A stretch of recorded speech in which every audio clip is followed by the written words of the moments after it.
They was not scared of Suge Knight. They was terrified. Like, was somebody from the barbershop like punch you and knock you out after that? Like, you be knocked out like the guy from the barbershop do that? It changed. And they be like, Suge's outside, and everybody be like, yeah. What do you want? Well, I don't lead by money. I've never let money lead my life. And it was real. It's like, man. This is when I knew. I'm like, damn, Eminem is a real. Eminem and 50 Cent just flipped the game on its head. They came out swinging with a direct shot aimed right at Suge Knight. And now, everyone's rethinking everything we thought we knew about their past beef and loyalties. Turns out those old grudges, yeah, they're still very real, and they're personal. Both M and 50 are still holding serious heat over how Suge did some of their closest people dirty back in the day. If you're not deep into the backstory, don't worry, let's catch you up real quick. This feud didn't just come out of nowhere. Eminem and 50 Cent walked straight into the fire the moment they teamed up with Dr. Dre. That move automatically put them in Suge Knight's crosshairs. Real name, Marion Hugh Knight, Jr. And M was cut off on his way to the seat, and all these guys in red shirts surround him. And I'm looking at M's face, and I'm looking at these guys. I'm like, something ain't right. So I start making my way around to come up the aisle. And next thing I know, you see all these guys talking about Death Row, Death Row. I was like, Death Row, what's it got to do with him? He said, hey man, Suge sent him a message. I was like, oh, yeah. Well, in 1999 at the Source Awards, Suge Knight sent his henchmen. Before becoming one of rap's most feared power players, Suge Knight started off working security for stars like Bobby Brown. But it didn't take long for him to realize. Real power wasn't in holding the mic, it was in controlling the room. In 1991, Suge joined forces with Dr. Dre, the DOC, and Dick Griffey to launch a music empire like no other. The Source Award for Best Performance goes to... Who's the winner? Where my dogs at?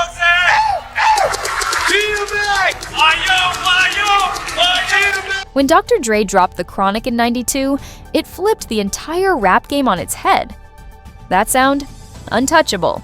Then came Snoop Dogg with Doggy Style in '93, and the charts never stood a chance.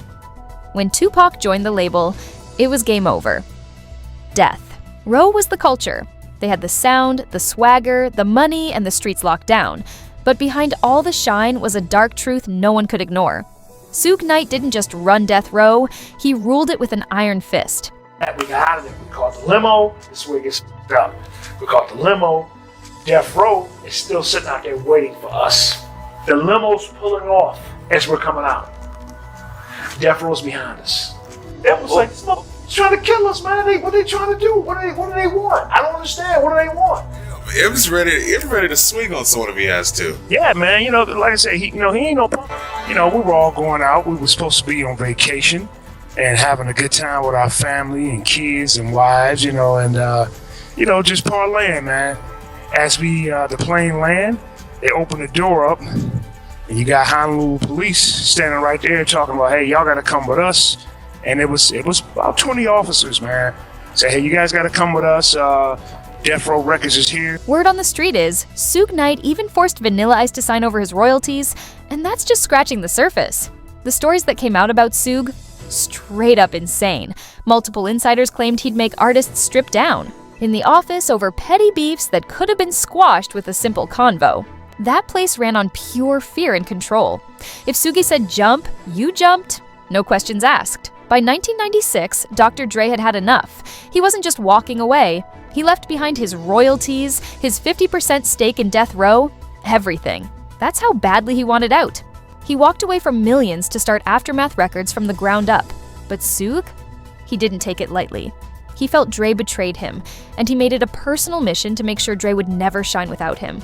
And then, one cassette tape changed everything. While digging through demos with Jimmy Iovine, Dre heard something that made him go, What the fuck, man? Who the fuck that?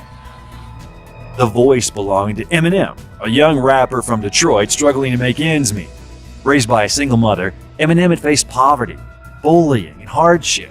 But those struggles fueled his fire. In Detroit's underground rap scene, Eminem worked relentlessly to prove himself.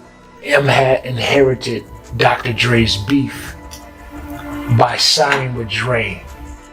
Suge then began to do everything he could to discredit both Dre and Eminem. In a 2002 interview with Howard Stern, Suge took jabs at Eminem's authenticity, questioning whether he was truly from the streets or just a white rapper playing a role. What do you think of Eminem? What do you think of white rap? If you really from the ghetto, No. and you really doing those things you rapping about and you talking about, I can respect that. Right. If somebody else writing your rhymes, somebody else, is you telling somebody else's story, that really don't mean. For a minute, it looked like Suga had won. Aftermath's first few releases flopped hard. People in the streets were whispering, maybe Dre's lost his touch. Meanwhile, Suge was chilling on the sidelines, watching the fallout. Didn't even have to lift a finger, but just when it seemed like Dre might be done, he made a move nobody saw coming. He signed a hungry white kid from Detroit with fire in his veins, Eminem straight out of 8 Mile. And when the Slim Shady LP dropped, the entire industry got flipped on its head. M came in raw, unfiltered, and sharp as hell. He wasn't just another rapper, he was a lyrical weapon. Before anybody could even react, Eminem had already taken over. Became one of hip-hop's most iconic partnerships. But, as with any success, not everyone was cheering them on. Suge Knight, watching from the sidelines, felt threatened. By this point, Death Row Records had changed drastically. Dr. Dre left first, Pac died, all of those things would kept us at number one. The music changed, the direction changed. Tupac was gone, Suge himself was behind bars, and Snoop Dogg had become another thorn in his side. Just like Dr. Dre, Snoop wasn't interested in the East Coast. Eminem snatched up 3 Grammys. Just like that, Dre was officially back on top. And Suge Knight? He couldn't sit back and watch anymore. He started scheming again, but this time it wasn't just Dre in his crosshairs. Suge had a new target. Eminem. According to multiple media reports, Suge was plotting heavy behind the scenes. Fast forward to 1999, one wild night at an award show that people still talk about. Eminem was just trying to make his way to the stage, probably thinking it was just another regular night, until Suge's crew showed up deep, loud, and rocking. Red shirts, they surrounded M, shouting "Death Row" right in his face. It wasn't random, it was a calculated message. But Eminem, he didn't flinch, stayed cool, kept it moving, walked up, handed the award to DMX, and slid right back to his seat like nothing happened. Straight savage. Even outside the venue, Suge's guys weren't done. They hovered near M's limo like they were ready to make a move. Lurking, watching, waiting. But M? He was built different. He'd survived way worse growing up. That little intimidation stunt, it wasn't about to break him. And Suge? He never really let it go. Anytime Eminem started dominating, Suge found a way to throw shade. Whether it was slick talk in interviews or sneaky power moves behind the scenes, he kept trying to downplay Slim, calling him a character, saying he wasn't really from the streets. But Suge wasn't just talking.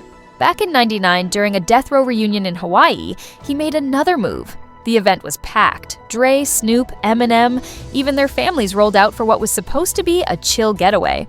But Suge had other plans. Sources say he flew his crew into the city and spread them out like they were prepping for war. They weren't just there to party, they came to stir up drama. Word got back to Dre quick, and they didn't waste time. With their families there, they weren't playing games. They brought in heavy security, even law enforcement, just to make sure nobody got caught slipping. Then came 2002, and the shift that changed everything. Eminem stumbled across a mixtape called Guess Who's Back by some hungry street rapper named 50 Cent. And he instantly knew this was gold. He ran it straight to Dr. Together. They signed 50 to Shady and Aftermath.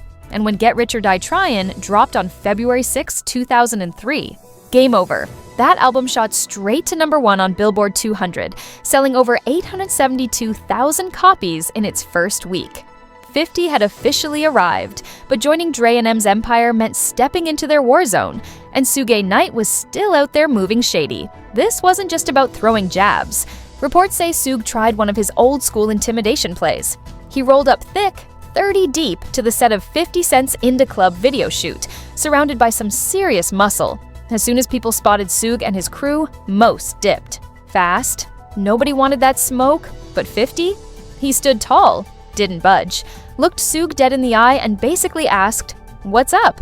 That moment said everything. Suge realized his scare tactics wouldn't work on 50. And just like that, he backed off and walked away without saying a word. But just when it seemed the beef might cool down, Eminem lit the fuse again, with a track that no one saw coming. Out of nowhere, an unreleased diss called Smack leaked online. And Slim did not hold back. He didn't just throw shots, he went for the jugular. He tore into Suge Knight and Ja Rule, no hesitation. But then he took it further. In the track, Eminem blamed Suge for the deaths of two of the greatest rap legends, Tupac and Biggie. He rapped, "I'm holding Suge responsible for the deaths of the two greatest rappers to ever grace the face of this planet. If only the late Noam Imi Waum and Yimbandibi Chimanand." Great Mr. Christopher Wallace could talk, he could tell you himself. I'm holding Suge responsible for the death of J. Rule or anyone else down with death row. He even echoed the voice of Pac, speaking for me and any other rapper next to get shot. That bar? It hit the streets like a bomb. The track didn't just leak, it reignited beefs that had been buried for years. As of now, Suga hasn't said a word about the track. But the internet? Oh, it's been eating it up. The buzz hasn't stopped. And it wasn't just Suge feeling the heat. Ja Rule got pulled into the storm too. He wasn't staying quiet. Word is, Ja started firing back at Eminem and 50 in interviews, claiming they were industry-made and soft. But 50? He's not the type to let anything slide. He fired back instantly, dropping diss after diss. He even named Ja on tracks like Back Down. Pure disrespect. And fans loved it. Every track, every line. 50 let it be known. He wasn't scared of anyone. Not Suge, not Ja, nobody. Meanwhile, Sugi stayed lurking in the background, trying to move like a boss without getting his hands dirty. Rumors flew that he was still trying to blackball Dre, Eminem, and 50 behind closed doors. But it didn't matter. Shady Aftermath had become a juggernaut. They were selling millions, dominating radio, shutting down tours, unstoppable. That said, don't get it twisted. The danger was very real. Sources close to M and 50 said they rolled with heavy security. Bulletproof trucks, armed guards, the whole nine. They knew grudges like Suge's didn't just fade away, especially when someone like Suge Knight felt like he got played. The streets and the industry both felt the tension. Everyone knew. Even as shady aftermath kept climbing, the wolves were still circling, waiting on any sign of weakness. One user online said, "I'm no expert on hood politics, but I've heard people say the white dudes usually gotta go twice, as hard just to prove themselves." Another chimed in, 50 did what everybody should do to a bully, stand up and show no fear. Bullies live off fear alone. And honestly, that might explain why Eminem and 50 clicked so tight from day one. No fear, no backing down. Just pure, raw energy. Somebody else added, Suge never cared about the music. He cared about power. And funny enough, he still does. Look how that worked out for him. Now, the question bouncing around the internet is this. Should Eminem have dropped Smack way earlier? Would it have hit even harder if he unleashed it back when the tension was boiling and the streets were on edge? One thing's for sure, this story runs deep. If you enjoyed this breakdown, hit that like, drop a comment, and don't forget to subscribe. Let me know your thoughts. Did Suge go too far? Did M cross a line? Or was it all just part of the game? Catch y'all in the next one.